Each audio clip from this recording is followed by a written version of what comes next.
Wa minhum, dan di antara mereka juga ada Mus'ab bin Umair.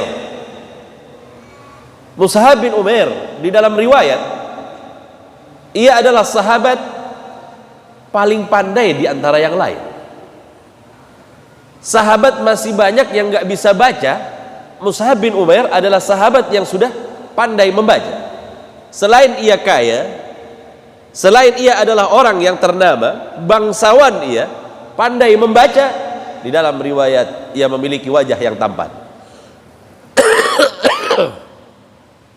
Saking tampannya, kalau dia habis mandi, setelah ia berdandan dengan pakaiannya yang rapi, dia lewat di satu gang, perempuan-perempuan tahu semua kalau yang lewat Mus'ab bin Umair karena dari aroma tubuhnya, ciri khas parfum yang digunakannya, sekampungan tahu.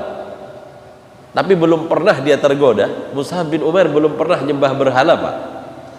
Mus'ab bin Umair belum pernah jatuh kepada maksiat, sehingganya dia beriman kepada baginda Rasul awalnya karena paman dan ibunya melarangnya. Ingat wahai Mus'ab, janganlah kau dengarkan perkataan Muhammad, karena kata-katanya penuh dengan sihir, kata pamannya. Mus'ab bin Umair merasa dirinya adalah orang yang terpelajar. Manalah mungkin seorang yang terpelajar akan dapat terpengaruh oleh orang yang belum pernah bisa baca dan tulis, kata dia. Maka datanglah ia, duduk di antara para sahabat mendengarkan apa yang disampaikan oleh baginda Rasul. Setiap kalimat yang disampaikan, kata Mus'ab bin Umair, setiap perkataan baginda Rasul di Darul Arqam, di rumah dari Arqam, sahabat Arqam bin Arqam yang memiliki rumah. Perkataan baginda Rasul ketika beliau berbicara, dari sela-sela gigi baginda Rasul muncul cahaya yang kemudian setiap kata-katanya seolah-olah aku tak percaya jika ia adalah seorang yang tak mampu membaca dan menulis.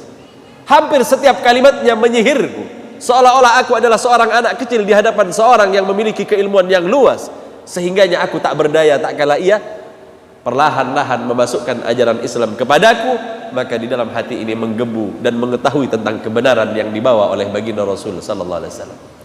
Ketika dia masuk Islam, abah ibunya, pamannya semuanya melarang hartanya, sehingganya ia tak lagi berpakaian rapi.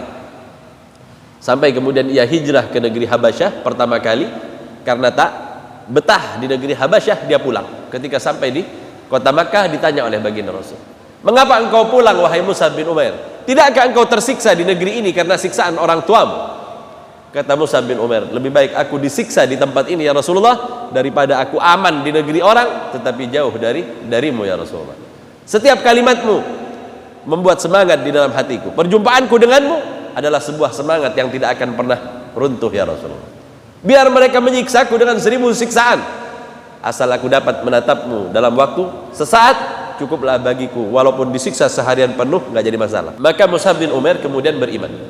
Setelah beriman, hijrah ke Habasyah, kedua kalinya dia hijrah ke negeri Madinah, dan ia mampu mengislamkan banyak orang-orang di kota Madinah. Ketika dia beriman dan ia pun membuktikan keimanannya, dia tinggalkan hartanya, keluarganya, orang tuanya demi baginda Rasul sallallahu alaihi wasallam. Dia tinggalkan kemewahannya, ia tinggalkan kebangsawanannya bersama baginda Rasul, dan dia berperang di medan Uhud, dan ia meninggal di medan Uhud. Anehnya, kata baginda Rasul, di perang Uhud itu aneh aku melihat Mus'ab bin Umair. Apa yang terjadi? Aku melihat Mus'ab bin Umair mati berkali-kali.